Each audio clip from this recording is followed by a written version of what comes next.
સુરતમાં નકલી ડોક્ટર પકડાવાનું યથાવત હોય તેમ લિંબાયત પોલીસે 3 નકલી ડોક્ટરને ઝડપી પાડી દવાઓ સહિત મત્તા કબજે કરી હતી। સુરતમાં ફરી નકલી ડોક્ટરોને પોલીસે ઝડપી પાડ્યા છે। લિંબાયત ખાતે નકલી ડોક્ટરો ક્લિનિક ચલાવતા હોવાની માહિતી લિંબાયત પોલીસને મળતા લિંબાયત પોલીસે 3 નકલી ડોક્ટરો જેમાં મૂળ યુપીનો અને હાલ લિંબાયત અષ્ટવિનાયક સોસાયટીમાં રહેતા ધર્મરાજ बैजनाथ यादव, લિંબાયત સંજયનગર ખાતે રહેતા રાજેશ રામकिशोर यादव અને આસામનો અને હાલ પુણા જલારામનગર સોસાયટી વિભાગ 1માં રહેતા દીના આદિત્ય કલિતાને ઝડપી પડ્યા હતા અને તેઓ પાસેથી દવા સહિતનો સામાન કબજે કર્યો હતો।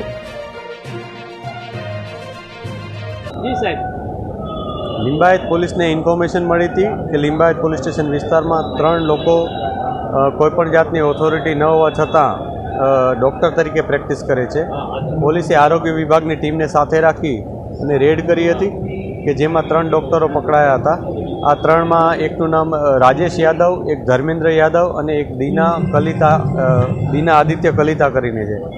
આ ત્રણેયની ધરપકડ પોલીસે કરી છે। ત્રણેય પાસેથી એલોપેથિક દવાઓ, ઇન્જેક્શન્સ વગેરે મળ્યું છે। એમાં 1,12,000નો મુદ્દામાલ પોલીસે રિકવર કર્યો છે। આ લોકો પાસે કોઈપણ જાતની ડિગ્રી ન હતી। એક જે લેડી વ્યક્તિ છે એમાં એણે પોતે પણ નર્સિંગનો કોર્સ કર્યા હોવાનું જણાવ્યું છે અમને। એ પણ અમે તપાસ કરી રહ્યા છીએ કેટલો સમય એણે નર્સિંગ તરીકે પ્રેક્ટિસ કરી છે। આ ઉપરાંત એણે નર્સિંગ તરીકે પ્રેક્ટિસ કર્યા બાદ આ પ્રકારનું એને ઓથોરિટી છે કે નહીં એ પણ અમે તપાસી રહ્યા છીએ। જે પણ લોકો વિરુદ્ધ વધારે અમને ઇન્ફોર્મેશન મળશે એના વિરુદ્ધ અમે કાયદેસરની કાર્યવાહી કરીશું।